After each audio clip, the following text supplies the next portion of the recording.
আমি সারে জোহর সালামের জবাব পেয়ে পিছনের দিকে ফিরলাম না। আমি যখন পিছনের দিকে ফিরতে লাগলাম, এমন টাইমে মহিলার কণ্ঠ থেকে গলার আওয়াজ আসতেছে, হুজুর আমি আমার জবানের আওয়াজ আপনারে শোনাইছি, তবে আপনার কাছে আমি খোদার দোহাই দিয়ে বলতেছি, আপনি পেছনের দিকে ফিরে আমার চেহারার দিকে তাকানোর চেষ্টা করবেন না। সালে জহুর রহমতুল্লাহ আলাইহি বলেন, আমি যখন ওই মহিলার গলার মধ্যে কথা শুনতে পাইলাম, হযরতে সালে জহুর জাওহারি রহমতুল্লাহ আলাইহি যিনি বসবাস করতেন ইস্পাহানে। কোথায়? ইস্পাহানে। হযরতে সালে জহুর জাওহারি রহমতুল্লাহ আলাইহি বলেন, আমি যখন একদিন ইস্পাহানের ছোট্ট একটা ইবাদতখানা, যেটার আমরা খানকা হিসেবে চিনি, খানকা হিসেবে, এখন তো খানকাও একবারে উঠে যাচ্ছে, খানকার জায়গা পূর্বপুরুষে দিয়ে গেছে, এখন আবার ফুতেরা নাতিরা এসে খানকার জায়গা কয় না আমরা পূর্বপুরুষে এটা লেখা দিয়ে যায় না, মোহ বইলা গেছে, এই জায়গাতে খানকা করা যাবে না। এখন বহু জায়গাতে এটা চলতেছে, চলে না? এটা বহু জায়গাতে চলতেছে। তো আল্লাহর ওলি হযরতে সালে জহুর জাওহারি রহমতুল্লাহ আলাইহি বলেন, আমি আমার ইবাদতখানা, আমার খানকা থেকে বের হয়ে আমি রাস্তা দিয়ে হাঁটতেছিলাম, হঠাৎ করে আমি একটা ঘরের মধ্যে ক্রন্দন করার আওয়াজ শুনতে পাইলাম, যে আওয়াজটা একটা মহিলার কান্নার আওয়াজ, আর পাশে একটা ছোট বাচ্চার কান্নার আওয়াজ শুনলাম। আমি সালে জহুর ওই ঘরের দরজায় গেলাম, যে আমি ওই ঘরের দরজায় দাঁড়ায় সালাম প্রদান করলাম, আসসালামু আলাইকুম ওয়া রাহমাতুল্লাহ। আমার সালামের জবাব কেউ দেয় না। আমি আবারও সালাম দিলাম, আসসালামু আলাইকুম ওয়া রাহমাতুল্লাহ। আমার সালামের জবাব কেউ দেয় না। আমি আবার সালাম দিলাম, আসসালামু আলাইকুম ওয়া রাহমাতুল্লাহ। আমার সালামের জবাব কেউ দেয় না। তখন আমি এই ঘরের দরজায় দাঁড়ায়া রাগান্বিত সুরে বলতে লাগলাম, এই ঘরের মানুষ যে কান্না করছে, তাদের কান্না করার কারণ ঠিক আছে, কারণ তারা কোনো পথের চাহিদা মিটায় না। হযরতে সালে জহুর রাহমাতুল্লাহ আলাইহি তিনি বলেন, আমি যখন এই কথা বলে ঘরের দরজা থেকে পিছন ফিরে সামনের দিকে হাঁটতে লাগলাম, হঠাৎ করে একজন মহিলার কণ্ঠে আমার সালামের জবাব দেয়, ওয়া আলাইকুমুস সালাম ওয়া রাহমাতুল্লাহি ওয়া বারাকাতুহু। আমি সালে জহুর সালামের জবাব পেয়ে পিছনের দিকে ফিরলাম না। আমি যখন পিছনের দিকে ফিরতে লাগলাম, এমন টাইমে মহিলার কণ্ঠ থেকে গলার আওয়াজ আসতেছে, হুজুর আমি আমার জবানের আওয়াজ আপনারে শোনাইছি, তবে আপনার কাছে আমি খোদার দোহাই দিয়ে বলতেছি, আপনি পেছনের দিকে ফিরে আমার চেহারার দিকে তাকানোর চেষ্টা করবেন না।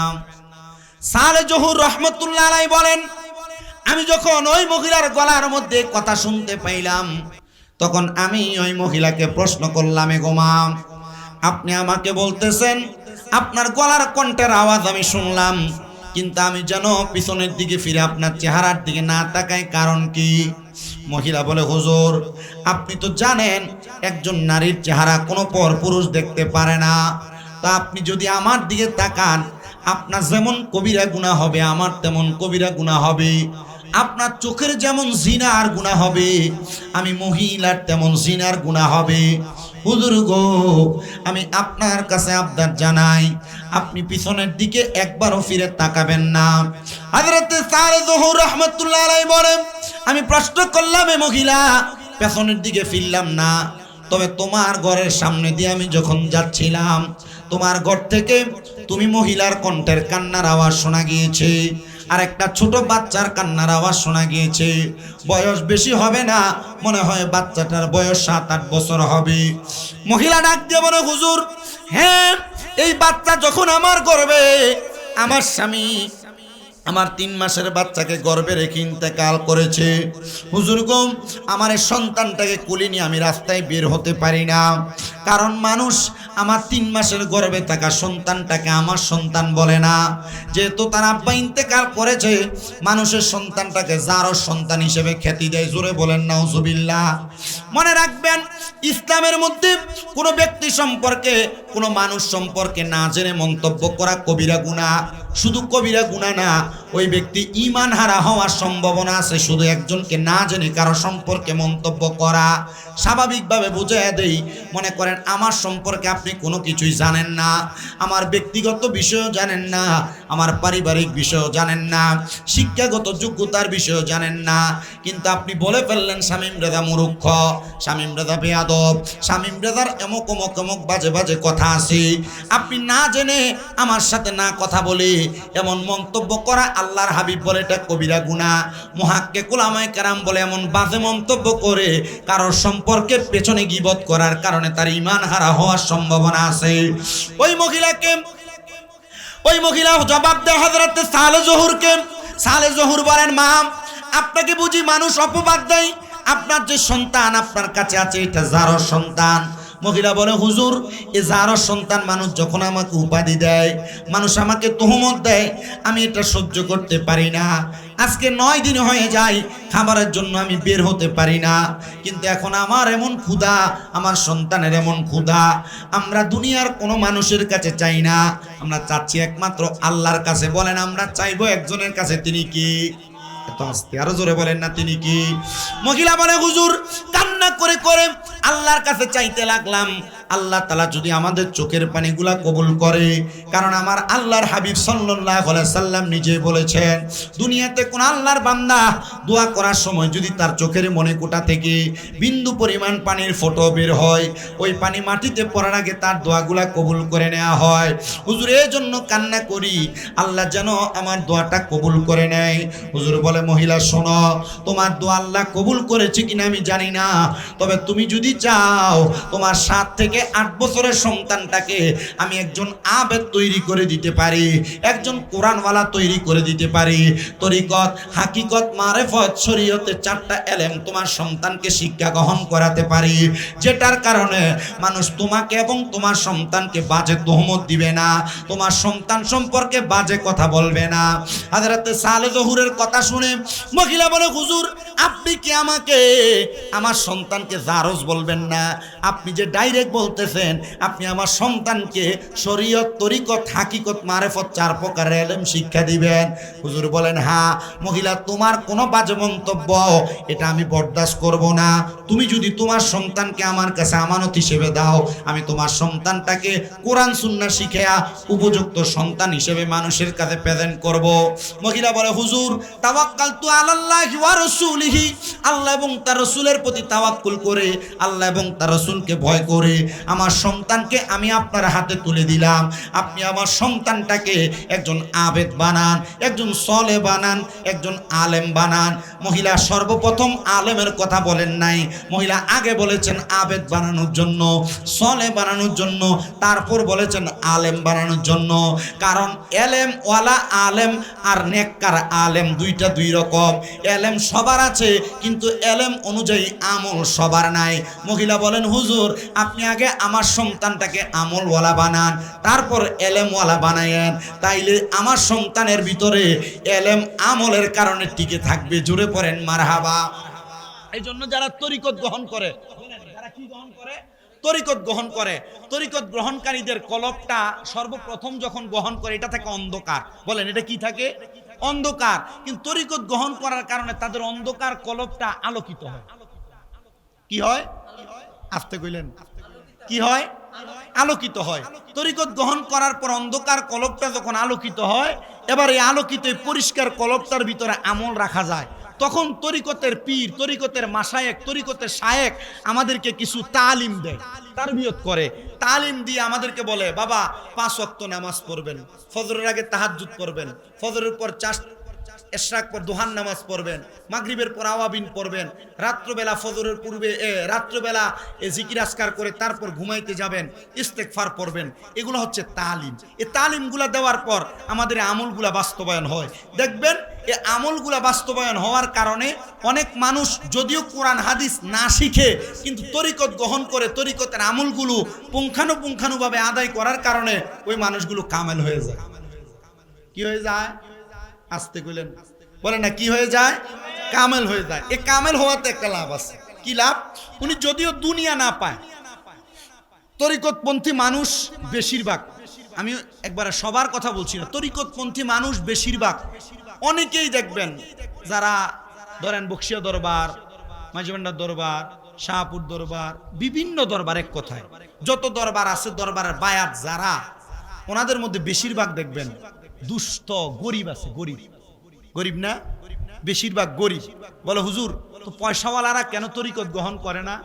না, এদেরকে সম্পদ, টাকা, ধন দৌলত তরিকতের পথ থেকে দূরে রাখছে, কারণ এদেরকে এদের সম্পদ অন্ধ বানায় দিছে। কি বানায় দিছে? অন্ধ বানায় দিছে। সম্পদ যাদেরকে অন্ধ বানায় দেয়, টাকা পয়সা যাদেরকে অন্ধ বানায় দেয়, দুনিয়া যাদেরকে অন্ধ বানায় দেয়, তারা কখনো তরিকত গ্রহণ করতে পারে না। আর যদিও গ্রহণ করে, তরিকতের আমলগুলো ঠিকভাবে করতে পারে না। এজন্য আমি হিসাব মিলে দেখলাম, যত বড় ধনী তত বড় বেনামাজি, যত বড় ধনী তত বড় বেনামাজি, যত বড় টাকাওয়ালা তত বড় বেনামাজি, যত বড় সম্পদওয়ালা তত বড় বেনামাজি। আবার দেখলাম যত বেশি গরিব তত বেশি বিনয়ী, যত বেশি গরিব তত বেশি আল্লাহ পাওয়ার চেষ্টা, যত বেশি গরিব তত বেশি তরিকতপন্থী, যত বেশি গরিব তত বেশি দেখলাম আল্লাহ এবং আল্লাহ রসুলের পথ তালাশকারী। বলে হুজুর এই কথা বলে আপনি ধনীদেরকে, সম্পদওয়ালাদেরকে অ্যাঙ্কার করলেন? না, কাউকে অ্যাঙ্কার করি নাই। তবে এই কথা বুঝাইতে চাইছি, আল্লাহ পাওয়ার চেষ্টা যদি ধনী করে, আল্লাহ পাওয়ার চেষ্টা যদি গরিব করে, আল্লাহ রসুল পাওয়ার চেষ্টা যদি সব শ্রেণীর মানুষ করে, চাইলেই আল্লাহ এবং তার রাসূলকে পায়। কিন্তু চেষ্টা করে না বিদায়, চেষ্টা করে না বিদায় পায় না। চাইলে আপনার এলাকার কৃষক আল্লাহ পাইবে, চাইলে আপনার এলাকার একবার রিক্সার ড্রাইভার অটো চালায়, সেও যদি চেষ্টা করে আল্লাহ রসুলকে পাবে। কিন্তু তার চেষ্টা নাই বিদায় সে পারে না। বলে চেষ্টা কোনটা? এই চেষ্টাটা যে করবে, চেষ্টার নিয়ম সে জানে না। এই চেষ্টার নিয়ম শিখার জন্য দরবার, চেষ্টার আল্লাহ রসুলকে পাওয়ার চেষ্টার নিয়ম শিখার জন্য দরবার। তা আপনারা অনেকেই বলেন যে হুজুর আমি তো তরিকত গ্রহণ করছি, কেউ বক্সিয়া দরবার, কেউ এই দরবার, কেউ সেই দরবার, বিভিন্ন দরবারে মুরিদ আছি আমরা। তো হুজুর আমরা কেন আল্লাহ রসুল পাই না, অথবা আমরা কেন রসুলের দিদার পাই না?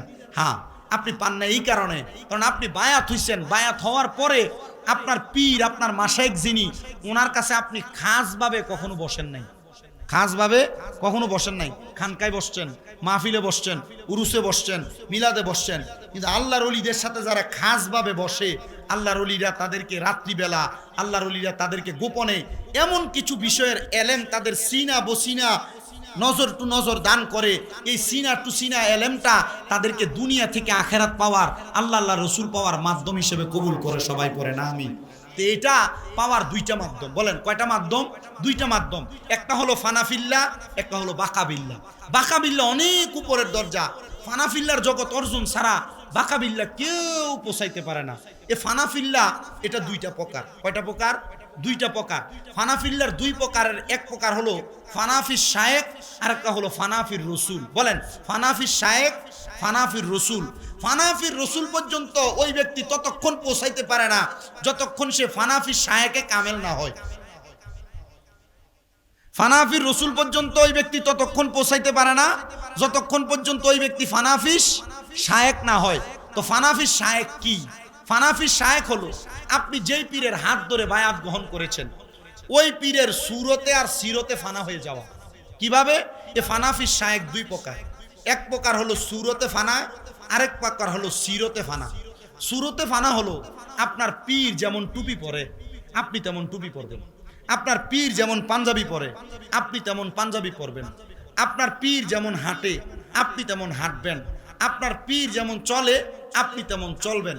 এটা হলো সিরতে ফানা, এটা হলো সুরতে ফানা। পীরের সুরতে সুরত গ্রহণ করা। এতে বক্সিয়া দরবারে টুপি পরছেন না আপনারা কেন? আপনার পীর পরে এই জন্য। এটা সুরতে পানা। এটা কি?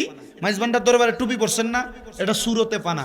আপনার পীরের সুরতে সুরত ধারণ করা, এটার নাম সুরতে ফানা। এটা যদি অর্জন করতে পারেন, দ্বিতীয়ত আপনাকে সিরতে ফানা অর্জন করা লাগবে। সিরতে ফানা কি? আপনার পীর 5 ওয়াক্ত নামাজ পড়ে, আপনিও 5 ওয়াক্ত পড়বেন। আপনার পীর ফজরের আগে তাহাজ্জুদ পড়ে, আপনিও পড়বেন। আপনার পীর ফজরের পরে মুসল্লা থেকে ওঠে না যতক্ষণ সূর্য উদয় হওয়ার পর 2 রাকাত নামাজ না পড়ে, আপনিও পড়বেন। আপনার পীর সোমবারে বৃহস্পতিবার রোজা রাখে, আপনিও রাখবেন। আপনার পীর তাহাজ্জুদ পড়ে, আপনিও পড়বেন। আপনার পীর সময় পাইলেই তাসবিহ পড়ে, দুরূদ শরীফ পড়ে, জিকির করে, আপনিও করবেন। পীরের আমলের মতো আমল মিলিয়ে মিলিয়ে করার নাম সিরতে ফানা। এ সিরতে ফানা এবং সুরতে ফানা এ দুইটা যে অর্জন করে পীর তখন তার চোখে চোখে রাখে। আমার এই মুরিদরা আমার মতো চলে, আমার মতো ইবাদত করে, আমার মতো চলে, এটা আমার কাছে খুব খাস মুরিদ। কি মুরিদ? খাস মুরিদ। তখন এটারে ডাকে, কাছে ডাকে, কাছে বসায়া এটা সুন্দর করে বুঝায়, সুন্দর করে আবার এটারে শিখায় কিভাবে মোরাকাবা করে, কিভাবে মুশাহাদা করে, নির্বিঘ্নে ধ্যান করে, এটা শিখায়। তবে পীর পুরুষ মুরিদদেরকে শিখাবে, বেডি মুরিদদেরকে না। যে ফিসাবরা বেডিয়ের সামনে লয়ে বয়ে থাকে এটা হক্কানি পীর, আসতে কয় না, এটা হক্কানি পীর না। বর্তমান জামান এটা অ্যাভেলেবেল দেখা যাচ্ছে, বেডিয়ের সামনে বসা। হক্কানি পীর কখনো মহিলাদেরকে তার সামনে নিবে না, মহিলাদেরকে তার সামনে বলে হুজুর মুরিদ না, আল্লাহ রসুলের দরবারে যাইতেন, পর্দার আড়ালে থাকতেন। নবীজির রিয়াজুল জান্নাতে 3টা গাছ, উস্তুনে হান্নানা, উস্তুনে আহাদা, উস্তুনে আয়েশা, এই 3টা গাছের উস্তুনে আহাদার নিচে আমার নবী বসতেন, আর উস্তুনে আয়েশার মধ্যে মহিলারা থাকতেন। পর্দার অন্তরাল থেকে নবী যা বলতেন মহিলারা তা বলে এইগুলোর উপর আমল করতেন, নবীজির সম্মুখে আগমন করতেন না। তো আল্লাহর হাবিব সাল্লাল্লাহু আলাইহি সাল্লামের একজন পেয়ারা আশেক লিখতেছেন, কেউ যদি সুরতে আর সিরতে ফানা হয়ে শায়েকের ফানাফি শায়েক অর্জন করে, তখন ওই ব্যক্তি মোরাকাবা শিখে। মোরাকাবা বলেন কি শিখে? এখন অনেক দরবারের মুরিদের অভাব নাই, কিন্তু মোরাকাবা কেমনে করে মুরিদ জানে না, ঠিক কি না? মোরাকাবা কেমনে করে মুরিদ জানে না। তা আপনারা যারা এখানে বসছেন, মোরাকাবাটার শাব্দিক অর্থ হচ্ছে ধ্যান করা। মোরাকাবার শাব্দিক অর্থ কি? ধ্যান করা। মোরাকাবার আরেকটা শাব্দিক অর্থ গোপনে নির্জনে চলে যাওয়া। মোরাকাবার আরেকটা শাব্দিক অর্থ হচ্ছে একা একা বসবাস করা। মোরাকাবার আরেকটা শাব্দিক অর্থ হচ্ছে মাওলাকে তালাশ করা। মোরাকাবার আরেকটা শব্দ হচ্ছে বান্দা আল্লাহকে পাওয়ার চেষ্টা করা। তা আমরা স্বাভাবিক অর্থ বুঝে নেই। মোরাকাবার অর্থ হচ্ছে ধ্যান করা, নীরবে নির্বিঘ্নে আল্লাহ পাওয়ার তালাশ করা। তো বান্দা যখন ফানাফি শায়েক অর্জন করে, বান্দায় ফানাফি শায়েক অর্জন করার পর বান্দারে তার শায়েকে মোরাকাবার সিস্টেম শিখায়। কিভাবে? বাবা চোখ বন্ধ করবা, নিজের কল্পের দিকে খেয়াল করবা, নিজের কল্পটাকে তোমার পীর ও মুর্শিদের দিকে মোতাজ্জু করবা, মানে সংযুক্ত করবা। তোমার পীর ও মুর্শিদের কল্প তোমার তরিকতের ইমামের দিকে মোতাজ্জু হবে। ওই তরিকতের ইমামের কল্প সেই তরিকতের যত ইমাম আছে সবাই একসাথে সংযুক্ত হবে। ওই তরিকতের ইমামের কল্প তোমার রসুলে পাকের রওজা মুবারকে মোতাজ্জু হবে। রসুলে পাকের রওজা রসুলে পাকের সাথে মোতাজ্জু হলে তুমি একবার আল্লাহ বললে তোমার পীরের কল্প হয়ে রসুল পর্যন্ত পৌঁছাবে, তোমার আল্লাহ নামের ধাক্কা রসুলে পাক পর্যন্ত পৌঁছাবে। তখন এটাকে মোরাকাবা বলে। বান্দা চোখ বন্ধ করলে যখন এই হালতে মোরাকাবা করে, বান্দা তখন তার পীরের চেহারা স্মরণ করে। বান্দার চেহারা পীরের চেহারার সাথে এই তরিকতের ইমামের চেহারা তার সামনে আসে।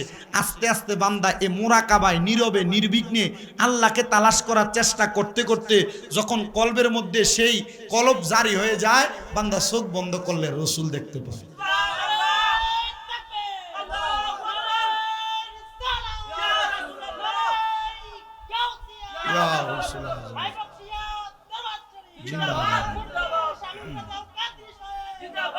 সবাই পড়ি আলহামদুলিল্লাহ।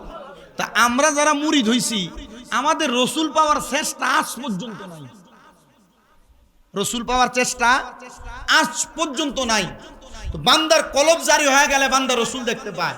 আর এটাকে বলে ফানাফির রসুল। এটার কি বলে? ফানাফির রসুল। ফানাফি শায়েক অর্জন করা ছাড়া কোনো মানুষ ফানাফির রসুল অর্জন করতে পারে না। নিজের পীর ও মুর্শিদকে খুশি করা ছাড়া রসুল পর্যন্ত কেউ পৌঁছাইতে পারে না। বলে পীর ধরো কেন? আমাদেরকে বলে না পীর পূজারি, মাজার পূজারি। তা আমরা পীর ধরি এই জন্য যেন আমরা রসুল দেখতে পাই। কারণ আমরা বিশ্বাস করি আতিউর রসুল ওয়া উলিল আমরি মিনকুম। আয়াতের এতটুক বলে আতিউল্লাহ ওয়া আতিউর রসুল ওয়া উলিল আমরি মিনকুম। আয়াতের শুধু অর্ধেক থেকে বুঝেন ওয়া আতিউর রসুল ওয়া উলিল আমরি মিনকুম। আমরা রসুলের এতাত করার জন্য উলিল আমর যারা, নেককার যারা, আল্লাহর ওলি যারা, আউলিয়া কেরাম যারা, আমরা তাদের অনুসরণ করি, তাদের হাতে হাত রেখে বায়াত গ্রহণ করি, ওয়াদাবদ্ধ হই, প্রতিশ্রুতিবদ্ধ হই। আর তারা আমাদেরকে আমাদের কলব জারি করে মুরাকাবার হালতে রসুল দেখায়।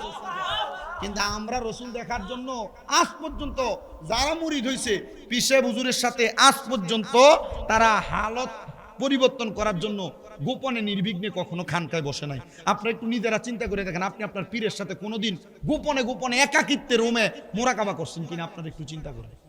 মুরিদ তো আমরা সবাই হয়েছি, মুরিদ হয়েছি না? মুরিদ সবাই হয়েছি।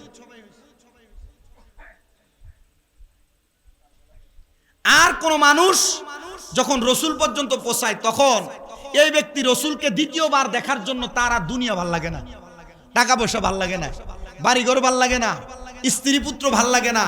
তখন সে রসুলকে দেখার জন্য এবার আরো নীরবে যায়। পাহাড়ের গুহায় গেছেন, আল্লাহর অলিগণ বুজুর্গানে দিনরা পাতা খাইছেন, খানার জন্য লোকালয়ে আসেন নাই, গুহার ভিতরে বৈশা নীরবে একটানা 40 দিন চিল্লা করছে।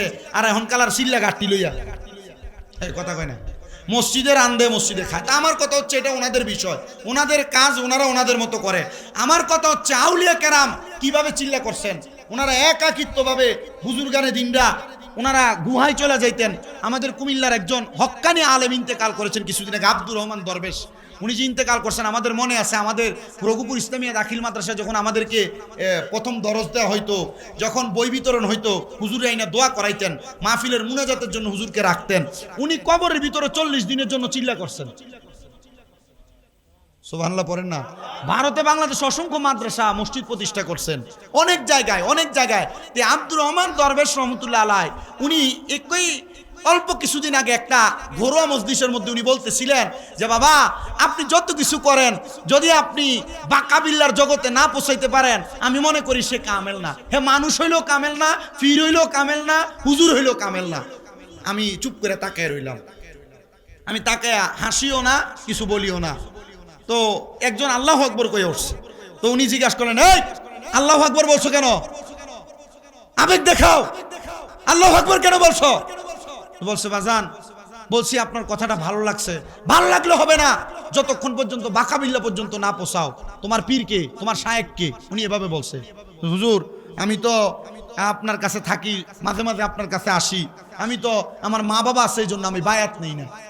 মা বাবা আছে এই জন্য বায়াত নেই না মানে মুরিদ হই না। দেখবেন আমরা সমাজে লম্বা লম্বা কথা কয়, হঠাৎ করে বিদেশ থেকে আইয়া মা বাবা আছে ফির ধরবো, কিন্তু মা বাবা তো বড় ফির হয় না? এ বোকা, সে বোকা যে বলে যে মা বাবা আছে পীর ধরবে কেন, মা বাবাই বড় পীর। তার মতো বোকা পৃথিবীতে নাই।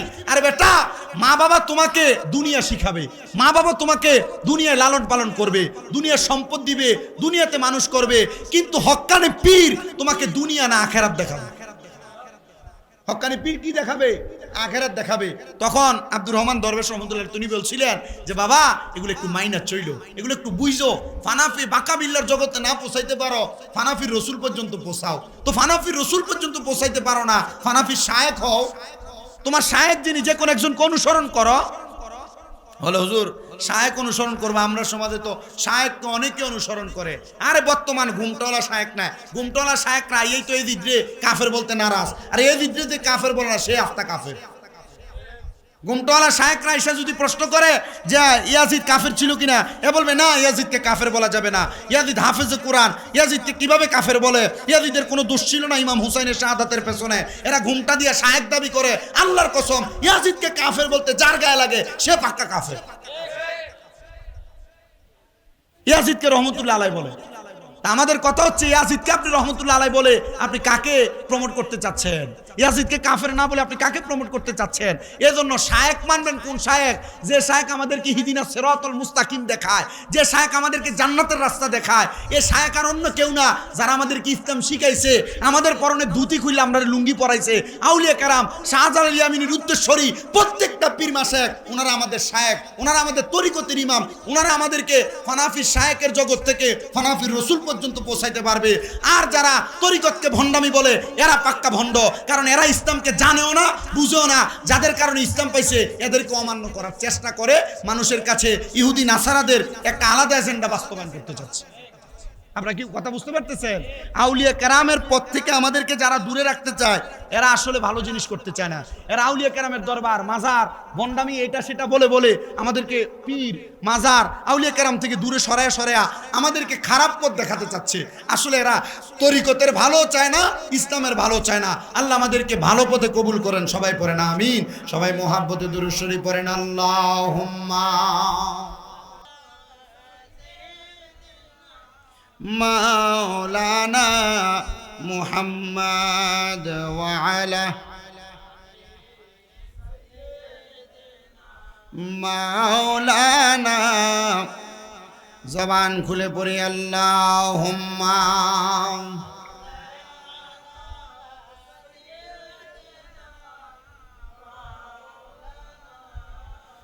মুহাম্মদ ওয়া আলা আলি সাইয়্যিদিনা।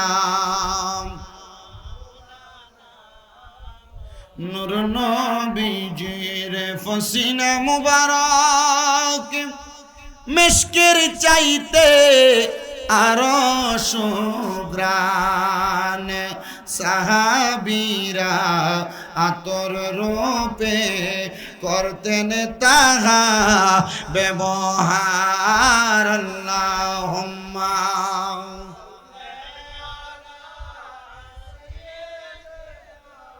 মাওলানা মুহাম্মদ ওয়া আলা আলি সাইয়্যিদিনা।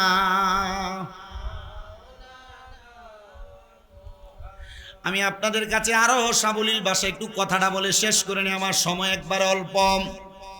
আল্লাহর ওলি হযরতে বুজুর্গানে দিন সালে জহুর রহমতুল্লাহ আলাইহির কথাটা আমি কিন্তু রেখে আসছিলাম মাঝখান দিয়ে। শুধু আপনাদেরকে তরিকতটা বোঝানোর জন্য আমি এই কথাগুলা বলছি, একটু মনোযোগ দিয়ে শোনার চেষ্টা করেন। যদি আপনি ফানা ফিল্লাহ এবং বাকা বিল্লার জগৎ অর্জন করতে পারেন তখনই আপনি হবেন ফানাফি রসুল থেকে ফানা ফিল্লার জগৎ অর্জনকারী। তখন আপনার দিন দুনিয়া ভালো লাগবে না, আপনি চলে যাবেন গুহায় একা একা নীরবে নির্বিঘ্নে ইবাদত করার জন্য খানকার মধ্যে। আল্লাহর ওলি হযরতে সালে জহুর জাওহারি রহমতুল্লাহ আলাইহি বলেন, আমি সাথে সাথে ওই মহিলার ছেলেটাকে আমার সাথে নিলাম আর বললাম, মা প্রত্যেক দিন আপনি 2 বেলা খাবার পাবেন। কয় বেলা? 2 বেলা খাবার পাবেন। এক বেলার খাবার পাবেন আপনি ইফতারের সময়, আরেক বেলার খাবার পাবেন আপনি সাহারির সময়। ও মা, আপনি ততদিন পর্যন্ত রোজা আদায় করবেন যতদিন পর্যন্ত আপনার সন্তান একজন পরিপূর্ণ কামেল লোক না হয়। মহিলা ডাক দিয়া বলেন, আমি যখন আমার আলেমের কথা শুনলাম, হযরতে সালে জহুরের কথা শুনে আমি অপেক্ষা করতে লাগলাম। 1টা বছর যাইতে না যাইতে হযরতে সালে জহুর আমার সন্তানটাকে কোরআন মুখস্থ করায় ফেলছেন। মানে 7-8 বছরের ছেলেকে 1 বছরে কোরআনে হাফেজ বানায় ফেলছেন। মারহাবা বলবেন না? এটাকে বলা হয় সোহবতে সালে তোরা সালে কুনাত। আল্লাহর ওলিদের সোহবতে থাকলে ভালো হওয়ার একটা কর্মধারা। হযরতে সালে জহুর রাহমাতুল্লাহ আলাইহি বলেন, আমি ওই মহিলার সন্তানটাকে আমি কোরআনে হাফেজ বানাইলাম। ছেলেটার বয়স এবার 8 থেকে 9 বছর। আমি ছেলেটাকে বললাম, বাবা তুমি এখন কোরআন মুখস্থ করেছো কিন্তু কোরআনের সব কিছু তুমি জানো না। বাবা আমি তোমাকে বলতে চাই তুমি এখন থেকে কোরআনের সকল তথ্য জানো। ওই ছেলেটার 10 বছর বয়স, কোরআনুল কারীমের তাফসীর আয়ত্ত করে ফেলছে। বয়স কত? কোরআনের তাফসীর আয়ত্ত করতেছে। আমরা এখনো মূর্খ, তাফসীরের ত বুঝি না, তা বুঝি না, আর 10 বছর বয়সে তাফসীর আয়ত্ত করতেছে। ওই সন্তান তাফসীর আয়ত্ত করতেছে। 10 থেকে 11 বছর বয়সে ফিকাহ শাস্ত্রের জ্ঞান অর্জন করেছেন, ফিকাহ শাস্ত্রের জ্ঞান। আল্লাহর ওই বুজুর্গ বান্দা যখন 12 বছর বয়সে উপনীত হয়েছে, ছেলেটা বলে, হুজুর আমি তো আপনার কাছে আমার 8 বছর বয়স থেকে আছি, 9, 10, 11, 12 এই 4 বছর আপনাকে সময় দেই। হুজুর আপনি আমাকে একটু সুযোগ দেন, আমি যেন আমার আম্মা জানের কাছে যাইতে পারি। হুজুর আমি যদি চাই আমার এলেমের খেদমত দ্বারা আমি আমার আম্মা জানকে দুনিয়া এবং আখিরাতের পথে আমি ভালো রাখতে পারবো। হুজুর বলেন, বাবা তোমার সব এলেম শূন্য, যদি তুমি আমাকে নারাজ করে ফেলো, তুমি আমাকে নারাজ করো না, নারাজ করো না, তুমি আল্লাহ এবং তার রাসূলকে সন্তুষ্টি করার চেষ্টা করো। জোরে বলেন সুবহানাল্লাহ।